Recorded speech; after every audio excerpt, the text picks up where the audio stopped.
Nonsia abo me ma hwefo nyina ajo emama cover Diamond Kasia so eni ene eye wasana abosune da etoso dunu mu mfempemienu ni eduenu enan mu wo memu nsam ne amahodo so nsam ya bone bede no emre aso se ye de besom mu e wo Diamond Kasia so Africa se bono ensam ebedi mu akotini bi ene se NPP for manifesto na wo de eba ne de eye ntronko away every mampenyi dada John Dramani Mahama monkeypox yade ayiliti e wo Ghana memu ha we FPH WHO eho ahemfu awo wodonkro inkwanta e de adesrede ato IGP enim office NPP executive nene wakasa se de koso e wo office no de chese e ha mu yie pa ye ne nsama huduro bi enene nwumre ya boabo na ye de ba sommo e wo Diamond Kasia so ya my emphasis dano and my Diamond Ground Real Estate and happens to Diamond Ground Travel and Tour.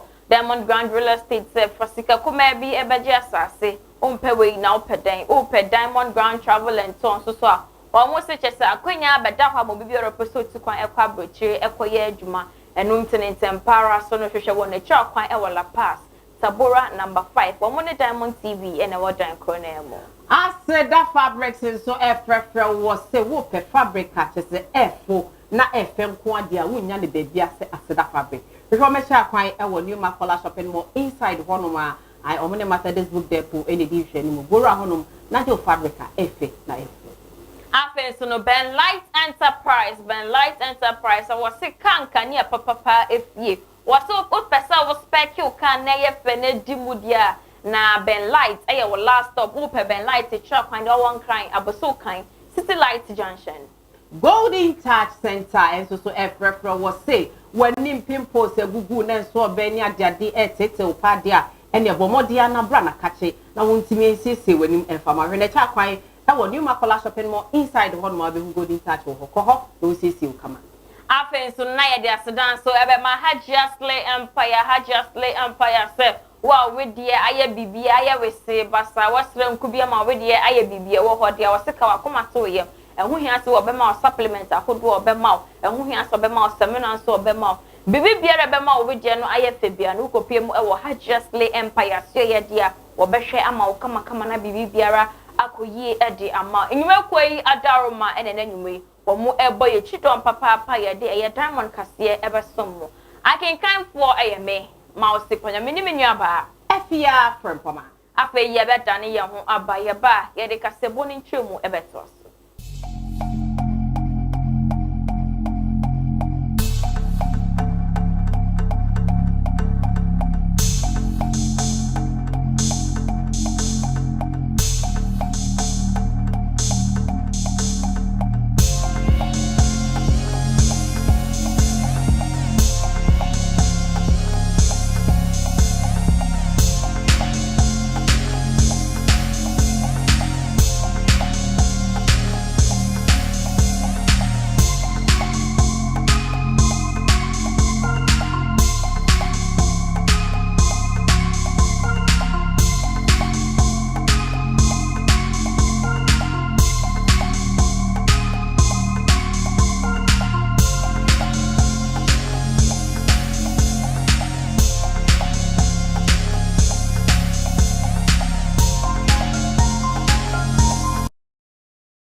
Yes, and so Emma will be biara akaba biom Diamond Kasia su eni afi Kasia boni chemu.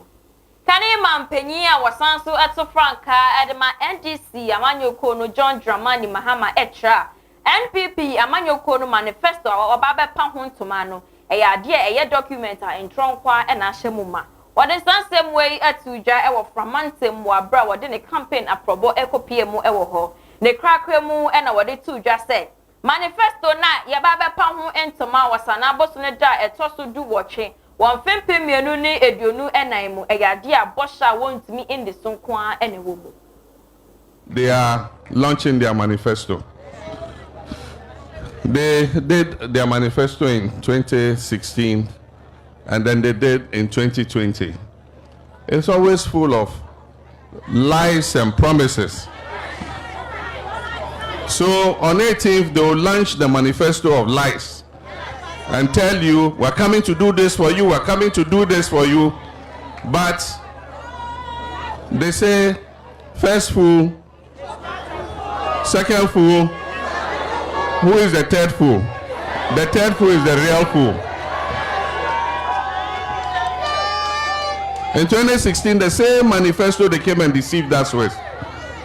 1 million per constituency per year. 1 district, 1 factory. 1 village, 1 dam.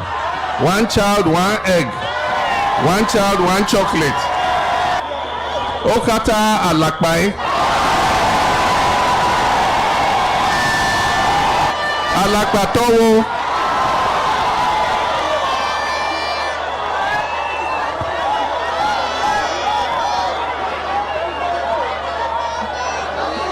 So, on 18th, they'll come and show that manifesto of lies, promises to the Ghanaian people. But, like I said, we know them. Premium Gau Nepa Gau. Second Gau Nepa Gau.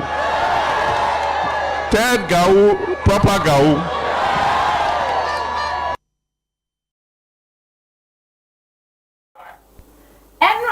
Abraham Rashebedom Echo Assetna Appointment Committee so etna CHS. Ada the form you know Supreme Court apa woman come over to 2 mano. Na ada the for odi ene Justice Sophia Rosita Odokua Esa and after Professor Richard Frempong upon and I name ye kia to 2 mano. Ye hu ya ne say mentime ho asibi asate e wo e ho. Ye ko hese ne ayekoye. Issue that I'm raising before this committee, which should be captured in our report for discussion, is this. Whereas the Constitution in Article 144 says the President shall appoint the justices, there is nowhere in this Constitution that the President is given the power to increase the number beyond the 9+1. Nowhere. And I challenge anybody in this room to show me any provision in this Constitution that says that even though Article 1281 says 9 plus Chief Justice at the minimum and you don't have an upper ceiling, that the person to decide that upper ceiling is the President. Who says the person to decide that upper ceiling is the President? Who? To show me which provision. That he can, anytime he feels like, and I'm not talking about this president, previous presidents have done that before. So it's not about this particular president. Any president, anybody should show me anywhere in this Constitution where power is given to the president to increase the number above 9+1. I don't know if you want to continue with this exercise, but to tell you the truth, we've been doing the wrong thing. The reference was made to us to proceed and vet the nominee. That was the directive, yes. So what do we have to proceed? And when we have the platform at the chamber during the debate, I think these issues can be well placed. The last time I listened to the Chief Justice, she says that they have a lot of cases pending at the Supreme Court. So the question is, so if you finish the case, will you discharge some of the judges as well? Assuming you finish the backlog, what happens to the judges? Let us hold the fact that our current constitutional arrangement needs amendment.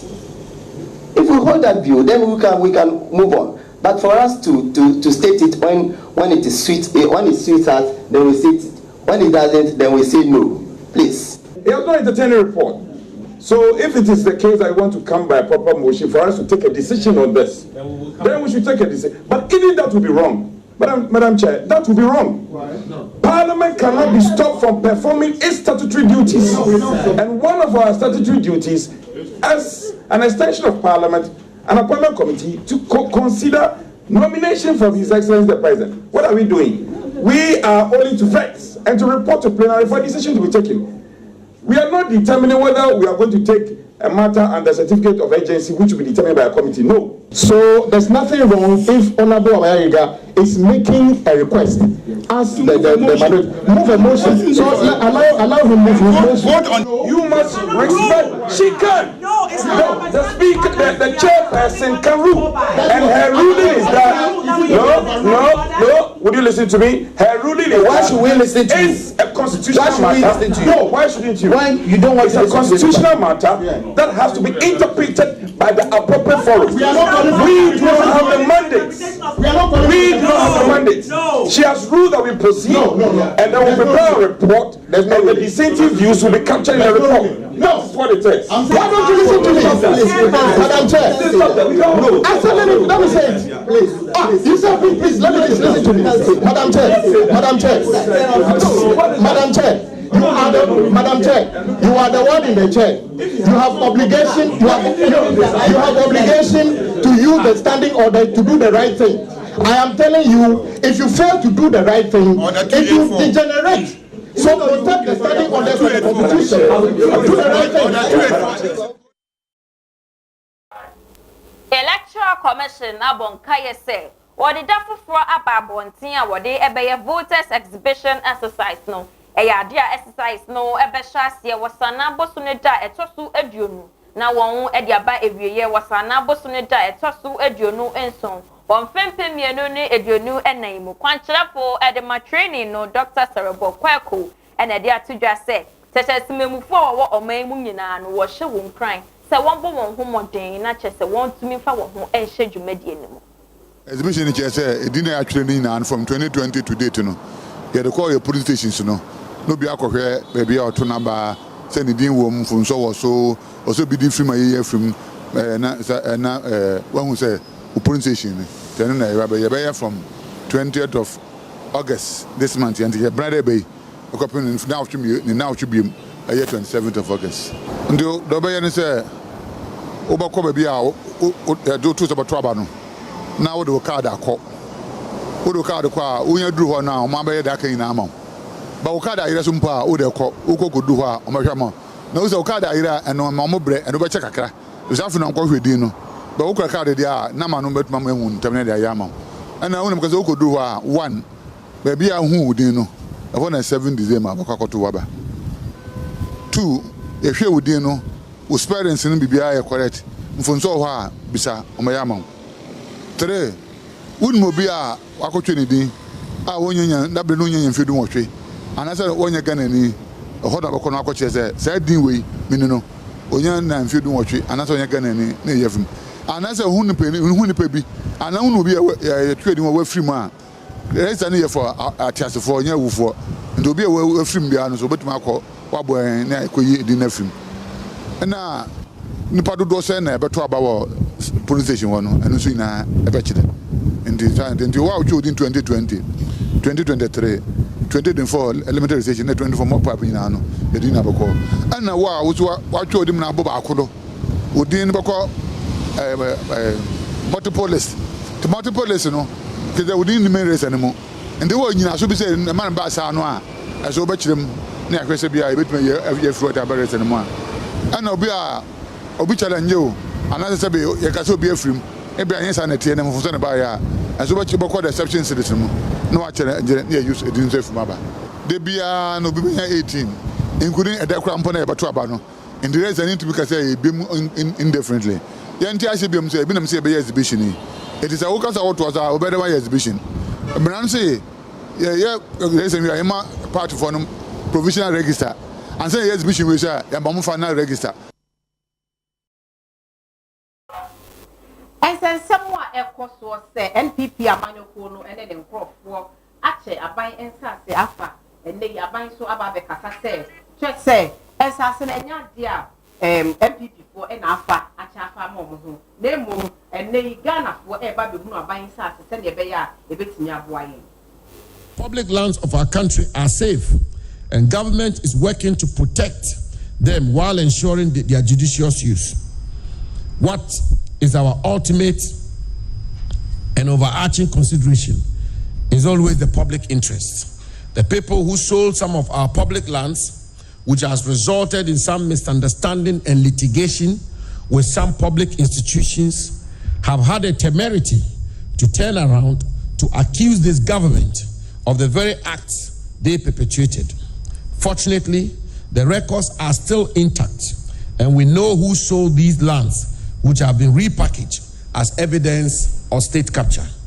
In the spirit of transparency, the President of the Republic, His Excellency Nana Addo Dankwa Akufo-Addo, has directed the compilation of a list of all public lands that have been transferred, leased, sublet, or sold since the inception of the Fourth Republic on 7 January 1993.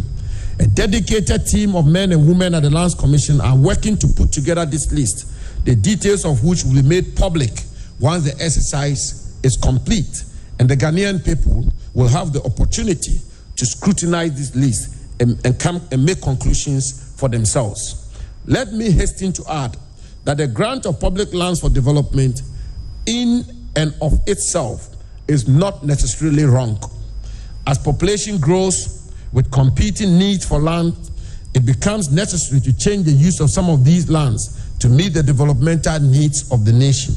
For instance, the Labone and South Labone estates were originally acquired in 1902 for coconut cultivation, but had to be given to the State Housing Company to develop them into a residential area. The lands at Botema, which now hold the Botema Estate, Sports Complex, and Aquatic Center, were acquired for livestock farm in 1940. Airport residential area, as well as portions of Airport West and East Legon, were originally acquired for aerodrome services, but have been developed into one of the prime areas of our capital city. Cantonments and switchback residential areas, parts of Roman Ridge, Jowulo, and Achimota residential area are just a few of such examples. Should thus be, what use was a particular land put to? Does it serve the public interest? Distinguished guests, ladies and gentlemen, as managers of public lands, we are not oblivious of our fiduciary duties to the people of Ghana, and under the able and outstanding leadership of President Akufo-Addo, we will continue to discharge these duties transparently, anchored on the highest standards of integrity, candor, and utmost good faith, to ensure the protection and judicious use of public lands in the public interest and for the ultimate benefit of the people of Ghana, the true owners of these lands. I am happy to report to the country that the public lands of Ghana are intact and secured under this current government.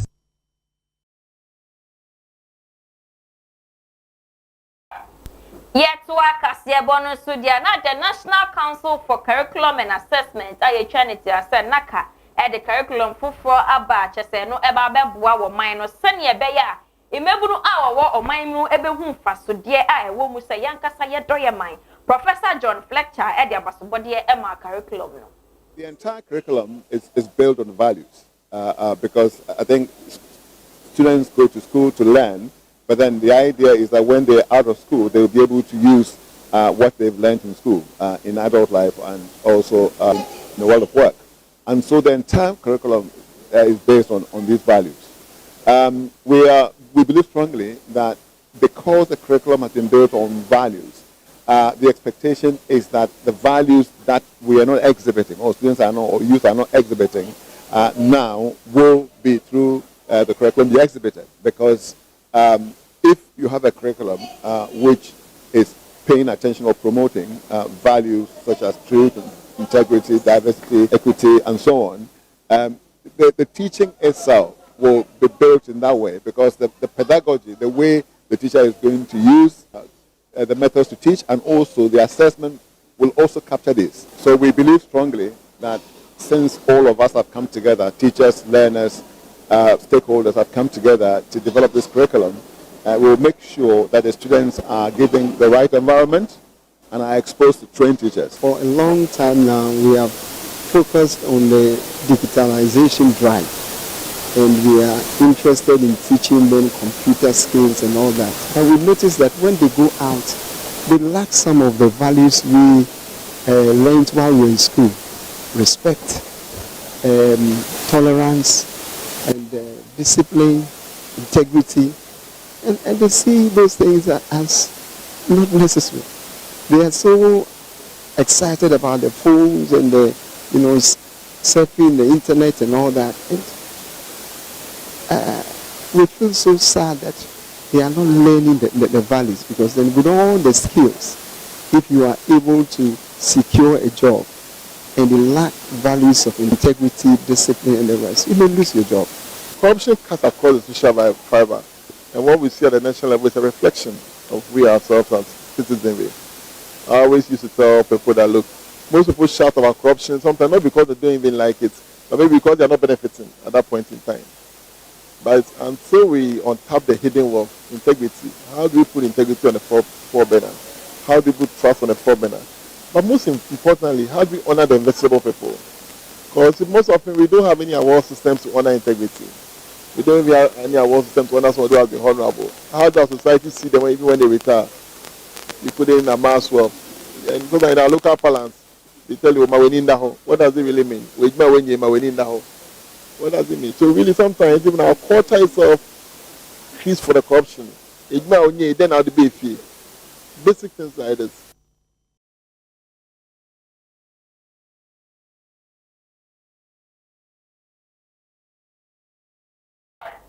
Dr. Sribwa Kwaku, a director of training EC Nene Wakasa say about Wankasa so obedi nkunima na so obedi ntwa aya na ejina police station no eso na EC so the juma pa ne say obehwe bibia ekoso yi e wa abato emremu Yambo say I don't feel from so no 9th of September copim 13th of September 5 days in the day was say wa opeso jina bia no kofere nkata na fabra tisi aka say the any candidate we Ghana ha any presidential candidate any parliamentary candidate ti say offer form me adwo to ma wiansa the American say me my adwuma na che since 95 electoral commission for determine do be win e omo to aba no and in terms of what na be win anything from the printing of the ballot papers any party for na ye distribution of ballot papers any party for na ye ye to aba ni wi a agent ho ani akan ni ama agency no bia copy do bia kwa results no nti unyanya police station results na that can so be kan bom nti ye usade yina wi a e be na obituma ke say what declare results be nya 10 wa ha afi ko 5 na ye enye possible nti den go for be to no na e chento na me so bia nko in campaign na say amount for 2 men ba ko no dia omenya say obaji commission din dia ye wo mama sem but enye bibia a chem say itimi the results shey but any say gabane ntokora ken sorry ani akase wo ya nwini ne ekọ and so time and came on for me dance my say the no because my mother ho now so 10 na makwa ku 15 na my mother here it is the bia no based on the voters meka and they declare mom and possible because I over try cry and possible because them can say at any stage bia nipa ho no ko we bia say man copy of the results it is so we police station not results man back na ni back no ko hunya so ba constituency because we don't office that man no can boom onum dey sie what I say it there's no way and I give a bia na we say binyankopon with my side no enya possible ni problem to me side no. Minister of Lands and Natural Resources Samuel Abujinapo Eden Sembi Abatija woche mu say ensensema etwegwo ewo man mu say eyadia aban etonton eye ye japade na se wo man na japade enya dia no kra biara ewo etigana fo nyina anka wona koma ento wonye. Question: where, however, sold as far back as 13th July 2015 to a company named Frames Oil Company Limited, following an approval granted by the then Minister for Lands and Natural Resources, Honorable Nii Osa Mills, on 2nd June 2015. Is it therefore not surprising, ladies and gentlemen, that the very people who supervise the sale of this property to Frames Oil Company Limited will turn around and accuse the Akufo-Addo government of state capture? For the Du Bois Center, as we have explained in the press release of 16 July 2024, the Lands Commission, the manager of public lands and the repository of records of land transactions has no pending application for the transfer of this land. For the avoidance of doubt, the land in question, as we speak, remains in the name of the Du Bois Center. That land has not been sold. Ladies and gentlemen, The above examples clearly shows that the allegations of state capture and the narrative that this government is indiscriminately selling public lands are all palpably false, without merit, and obviously actuated by political considerations given the heated political season we find ourselves. Indeed, the evidence shows that the Akufo-Addo government has been meticulous in protecting public lands in the public interest.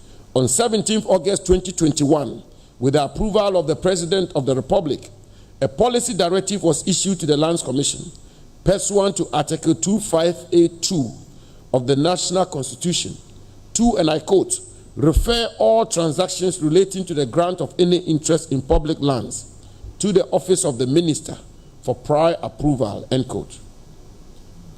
This was to ensure that the President, in whom these lands are vested, discharges his constitutional duty in an informed manner. The directive further stated, and I quote, any deed executed without the approval of the President through the Minister for Lands and Natural Resources will be deemed void, as same will have been done without the authority of the President in whom these lands are vested, end quote. In Northern Region, for example, the Regional Lands Commission has been directed to reverse a number of leases over public lands granted to private developers without the prior approval of the President in accordance with this policy directive. This followed a report of a 3-member committee the ministry constituted to investigate allegations of transfer of public lands in the region. This is a testament to our unwavering commitment to protect public lands in the public interest. Apart from the above directive to the Lands Commission, a series of letters and correspondence have been written to all public institutions to utilize public lands granted them for the purposes for which they were granted only, and not to create any third-party interest in such lands without the express written approval of the President given through his minister responsible for lands.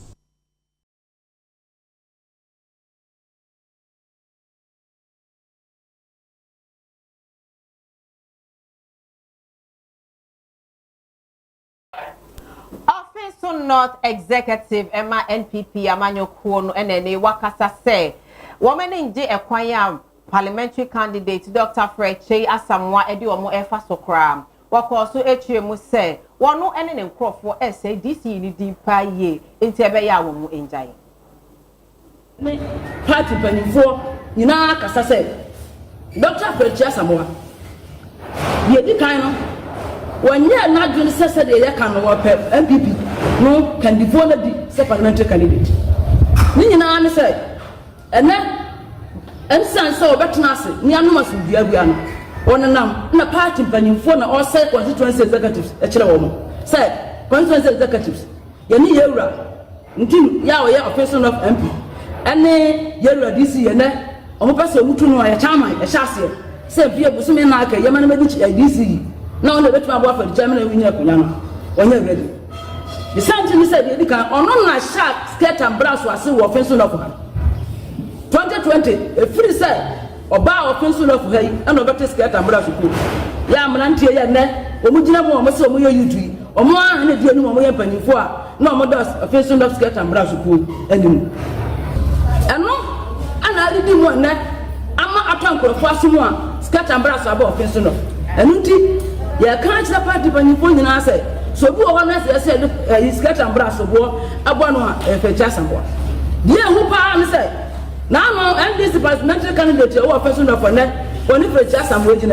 Or for traffic, because there's so much as I said. For just someone, no NDP candidate, or no, and a sponsor, no 2020 election. Or one t-shirt, or one soundboard, or my HSS, I did about to cram me up to 2020 election. No, what if just someone secretary, oh, Commander, someone. About person of constituency, or Nagas or executives. It means no Casawa DC, a white man or Muye, or Mutu DC, I'm a chairman, I why you communication director? Why you deputy organizer? Why you organizer? It is now quite yes, so quite Libya or person of Asia. And people know me about him. Yabo party, dear no. Not for this, I'm going to solve what dear. It is a cast party, because the dear also our person of no. I want one candidate none and you're ready. So that's what DMP. The Obia ultimate canon and say anything and to be MPP. I can't fetch away MPP as a wabba. First time ya dia ya premise our system our we as a PCD enka incumbent no ana de oye bia wo ba ba gina duma no didi na wo sa wo bo kwa radio station bia so including wa mujira kwa we interview we ni sama pepeche ama wa bo intim dida wo se intim ye bida wo ma say ya dia ya panka bo mu to we dey scat and blast from can once and no na yen so ya ba ba ya dia dia if so no ma kan say dia kan wo the speech no so no say to about na fetenya wo na to scat and blast if not just a yen so e dia consentim actually bia go di na chiro yen so ya scat and blast so ya ni adwe no enya ya adwe no kura ya de ni ese ya ni nyina ba ka bo ni ya bo e po no ba ko ni nyina ya pre ya pa ko ji tumi ana wo so on ka ye mu ana ya so ne na mo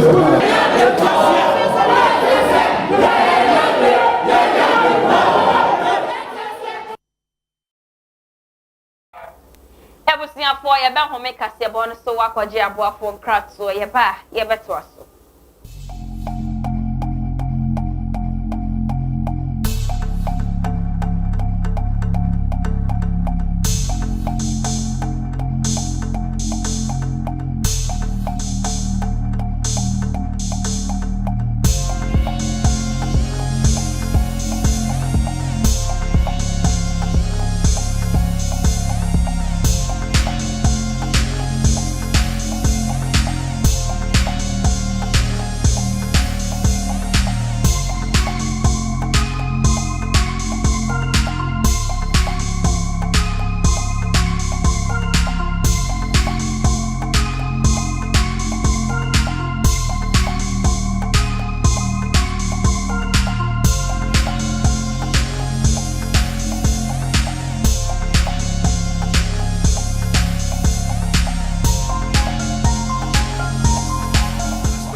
Hello, Midofo Rose. Diamond Grand Ray Estate 4. And I'm a meniaji say you. And then Misuma ye land owner. Say ebano land promotions in Quadia. Diamond Grand Ray Estate ye number 1. Make us say ya promotion air cost of the day. Very huge discount. Yes. And ye don't come you, don't come me. Dentura as I say ye 28,000. Ye di about 22,000. Obey my 18,000. Ye di about 12,000 Ghana cedis. Omon sasi niya ye genuine. No longer, no litigation. Upa sasia eni nsuomudia endi nsutobre ena osa woto asase. Intimedia dance say Diamond Grand Ray Estate ye number 1. Omo payment plan. A wo betumi atwa ne nkakra. Promotion we first 10 people ebe beto asase no. Ebenya 10 bags of cement, blocks, any free documentation. Won't pay we now peden. Free one se 0552 487 385.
Radio Demo Demamo, aha, Air Light Enterprise, I wabuso kind City Light Junction.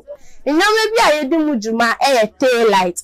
headlight, front and back bumpers, front grille, down grille. There's also on side light and travigators. There's on fog light and so. Either light na spec light, charger, normal, American type, Japan type, China, Nina, your party now of the Light Enterprise. Radio trauma, some beba abuso kind city light junction, mother should share the Light Enterprise, that money ye did you ma. The one on person moon to do door, no one can some cotton so. You will also sacrifice, I have moon your mama. I had the man conform with person moon too. No more cotton. Yes, answer delivery nationwide. Say a Priscial, a Kumasi, a Takrade, a North, a Taka, a Honina, delivery ma. I did be a person fan spare car. Your shame, say, only the Light Enterprise about Baby Juma. Your special discount via Yama Diamond TV as your phone into fair numbers to now cast off a number no Diamond TV. Your special discount via your Tisudma. Your shame on the Light Enterprise Baby Yojuba. The Light Enterprise, your satisfaction is our priority. So Ben Light Enterprise a trap kwangia wo aboso kan City Light Junction honoma and as obet me a friend penny for 0247 888591 and 0245 966 186 0599 640 186 and 0530 122 484. Ben Light Enterprise Sebra na inspect your car and farm mouth.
Yemo bibiara akwa babiom Diamond Kasia so enye afe yetwa Kasia bono so dia na tememufo owo biam so number 2 ene wona wonam biam so number 2 kwantempon so eno ewo asante mantemu e de sembi abetudwa wo kire se aban no ahye won bo se wo beye wono akwan no e de amawo na so enyade edwuma bia ekoso ewo akwan no so we e de how ene oyenie bebre na e bretemfo ho nte beya aban enda nani embehwe wo Mfanse bese mfie nani ena ye nyan ntiyesa abanse oba beye amaye ampa contractor ne bai odimfidie bai echase eye na ye ni ajepa se inimse yi betu ayi afidie womo eye ya womo eye gates no ni ayi afi ihu se ese wasese mfidie ne ko na ye hwa se wo kwa obesa na ba ye hwa kwan amba a mfie enani afede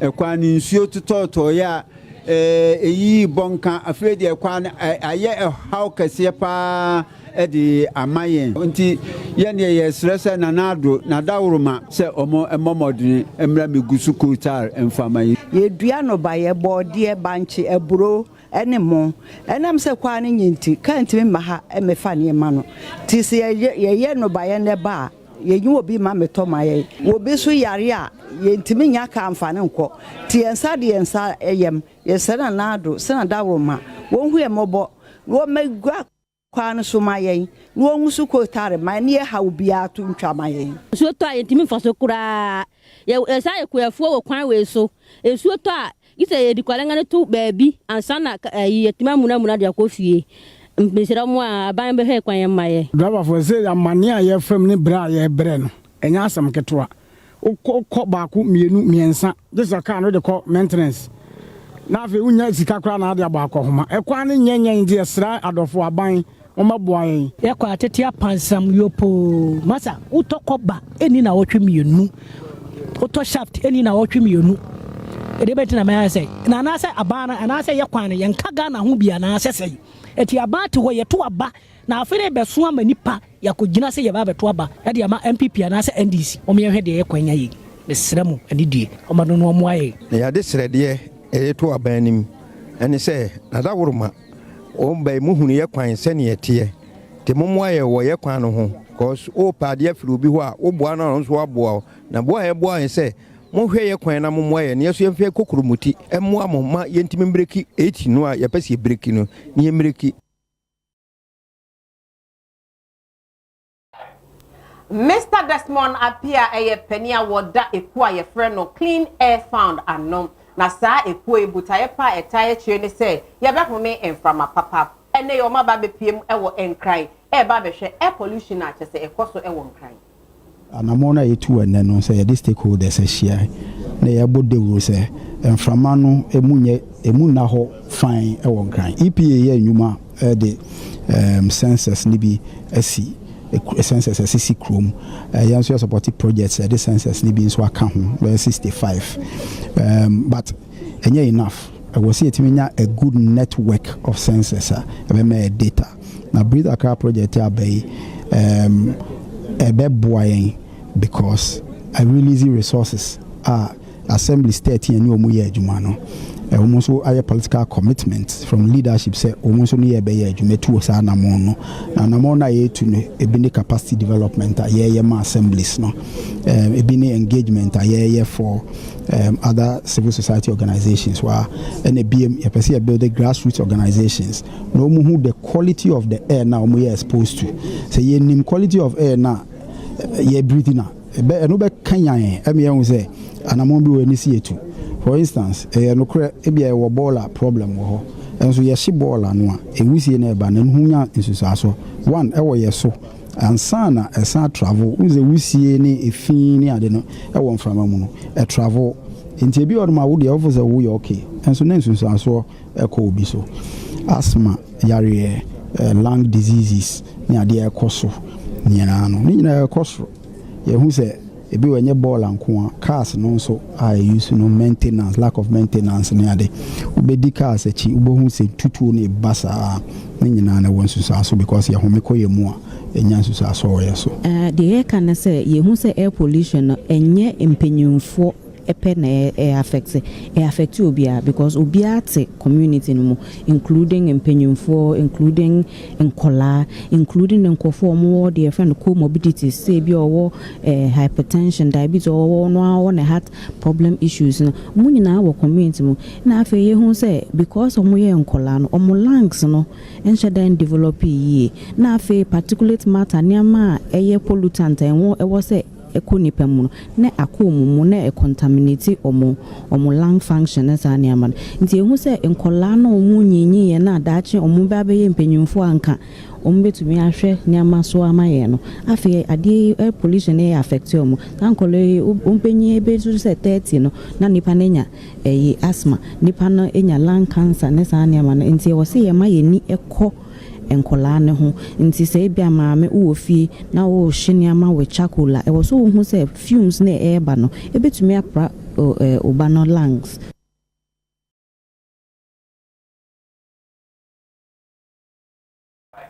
Get to Akasia Bono Sudia na ohene a wo donkro enkwanta e wo Nkranza South mensin ni mu eno e wo Bono East Mountain mu na owusu acha obrempon a wo tosu mienu Edi Adesradie to Inspector General of Police IGP George Ekufu Dampari enim se Nkebeya one pow aposifuo bi emra won potem ho esan se kronosem ni ewudisem adonso ewo krom ho.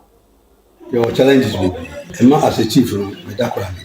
In the sense that in me as a buyer, you deploy more in our which we call it. A high papa 2 years. And what it is saying, no, say, fire service for now. Or mama be best served with a hazard. My boy, you may be by my. You can end your crowd because we have a catchment area as soon. Now, no, you know, it's your bamboo bisa, your name a pea baker. Challenges in the dog, chrono, kitty, and ranty, which is William, Nuboni, Nadia, Bra, a second school, Gray, Omoko Breva, Omokona, Omo Dominic, Yakosa, Omuniama. In fact, we are not. It's a piece of Sessanam Memo. Now, meaning, yes, sir, Euro, IGP. Moina, a yacht in film media. That's enough. Moina, yes, you die into it. And there will be a Koda. Sabi, be to every crown or the better about here. Going to me. What do you cry about? Only a Macraefa. Mutu Ira, once a been Nana, Razama in the can. Also, go so away home to my pa. And just so, Yenya, good result. Yapa, then so, Upaba, and Yiji, if you are near Kodo, and no correct. Communally by near the court, and the students require senior high for any directional schools in Kuma. The minimum pepper, say, or movable. To be near Mukodo. One train, no more. If you are sweeter, now, Sabasa near Evans, Grand Cross, or Yasha, Madia, almost say a back. Yes, you are. You can do it.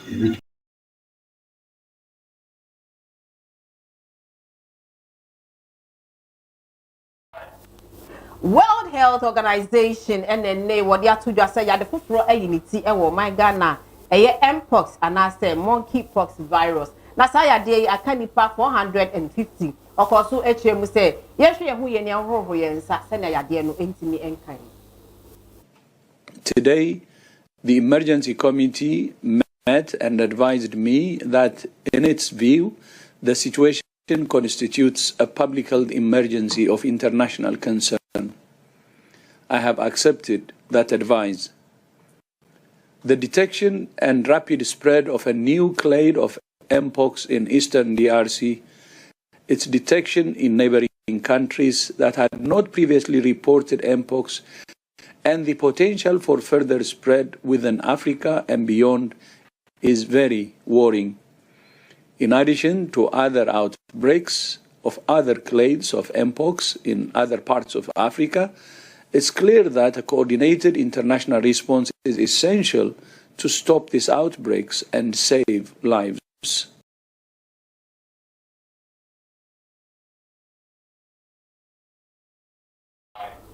Abusuafo ye be home kase boy so na agudie mu nsem so ato ase.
Agusia mama wajo na mema wakwaba efa embra Diamond TV so ebere no awie do se Diamond agudie mo se mede to Diamond kase no so mede mamedin de dankwa Isaac Dakon kwapene dishe sabri die na aseda ene enyumaku a omoboye eye Ben Light na fe so no hima aje natural fruits and Diamond Ground Real Estate Diamond Ground Travel and Tour na agudie mu boso nyina no yemro mu na fe mensen sem nyina asedia na mere afifie na nyame adom ochina ade akopie mu otakwa de ne paka ade ayebie ano kama pa na no ana mediama aton sa de fe kuma se metema asante kotoko se omombra na sa media we omuntimi enhwe na fe pak no awotakwa no omuntimi bia no na Vice ma mediama football boko no orani din Saki nkomo kaka atudwa ana hwe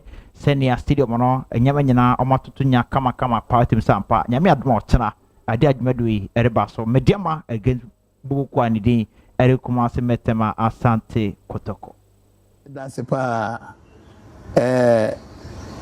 board no oye board chairman lawyer Obin na doctor nkono no de me djumedi otide nkoye na wakedi bibi na kepo bebi kakra tibigina board na ina nem bechia takwama ina na echia go for simpefo na wona wonsa untakwa MP na wona wonsa uma da me djumedi a otide no yehuma yeruhu ya takwa bobo ade achel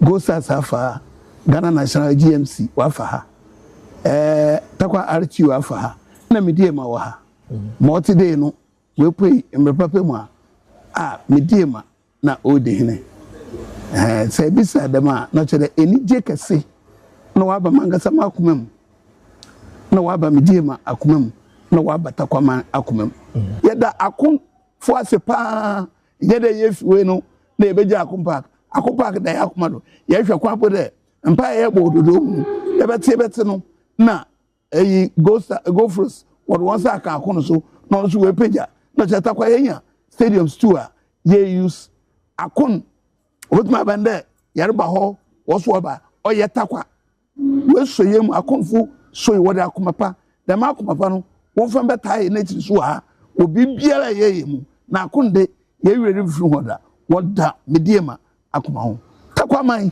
yesra won yes round on the 16th yerbo party ye ne kotoko na yen obo ya no eleka kotoko a Ghana tiba ke se bi ni pe kotoko na has bombe tai na chi akoma pemu obiara e kotoko ni se party nyi o medie ma ni ha wenwa na nje da ye kotoko ni wo na ofa akoma pamba tai chi na ye mmompa na medie ma nhye kotoko na ye fe mbe party na yakọ enenim na yes kotokwa yeni ma na yeko yenko ye nechida midiema never give up Yera Samuel K Saki ono a vice chairman Edma Bokwa ndi Mediama Sporting Club and asabe so no ode nsem atudwa so sere nyame adon ochena no omumeboa na adwedi a omohwe na afen park no matime bia no bibia atime jane na so ye wo amono ne ensem no wonum say Chelsea and so stella omuguso ewramo awo Napoli Abrantia edin de Osimhen adia omono na eguso akasa akakuma bi na to na branch say adia Napoli mpani baba jap na fenso no Victor Osimhen ababisi akan erma Chelsea na Osimhen akakopiem so on the Twitter page aden samato just o pese obeti say Didier Drogba abra obaburo mu Chelsea akati Didier Drogba. Growing up, I started to want to watch him every time on YouTube and try to see what he's doing, what makes him so great, and what makes a lot of people consider him as one of the greatest strikers to ever play this game. And I saw that, yeah, if I try to add one or two things from his game and put it in my own, I think I would also be up there, trying to like get to his level, if not surpassing. I think that's really been helpful to me along the way. I grew up watching Didier Drogba. He's someone I really look up to, and there was a time when I was training, and a man called me and said, "Do you know who you play like?" I said, "No, I don't."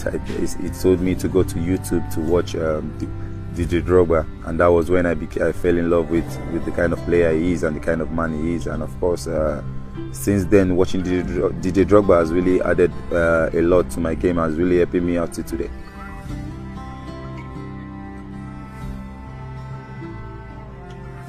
You know, that's why I said it's a dream come true to be here. I would never believe that if they tell me 3 years ago that I'm going to play for one of the biggest clubs in the world, I would doubt it, because then I went through a lot of hard time in Wolfsburg.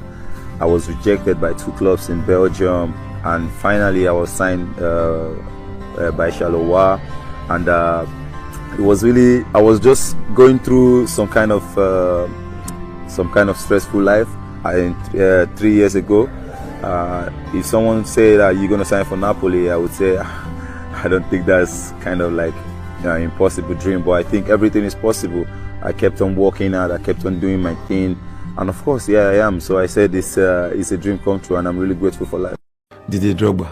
Growing up, I started to want to watch him every time on YouTube and try to see what he's doing, what makes him so great, and what makes a lot of people consider him as one of the greatest strikers to ever play this game. And I saw that, yeah. Victor Osimhen and what's in car not just say you know our good game seminar. I know I am work up ever so our Colombia. So on your screen or say and FIFA I did draw at me about Group A no Colombia no and a host nation El Samson Australia Ejimo Cameroon Ejimo Fenson Mexico Ejimo then Group B no France Canada Brazil and also Fiji Euromo Group C no Spain USA Paraguay and Morocco Group D Anna Germany Venezuela Nigeria and Korea Republic Group E Japan New Zealand Ghana and so Samsung Australia Ejimo Fenson Group F yeah Korea DPR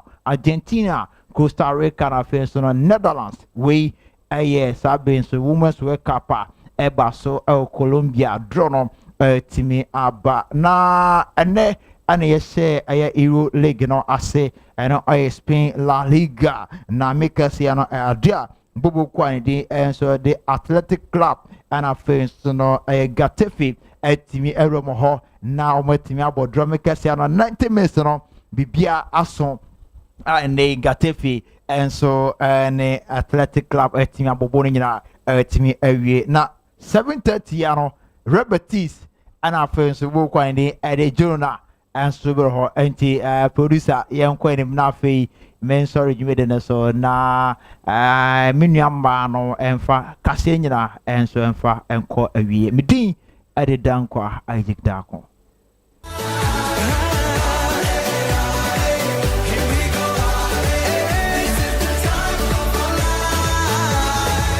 Amazing, can this be real? It's like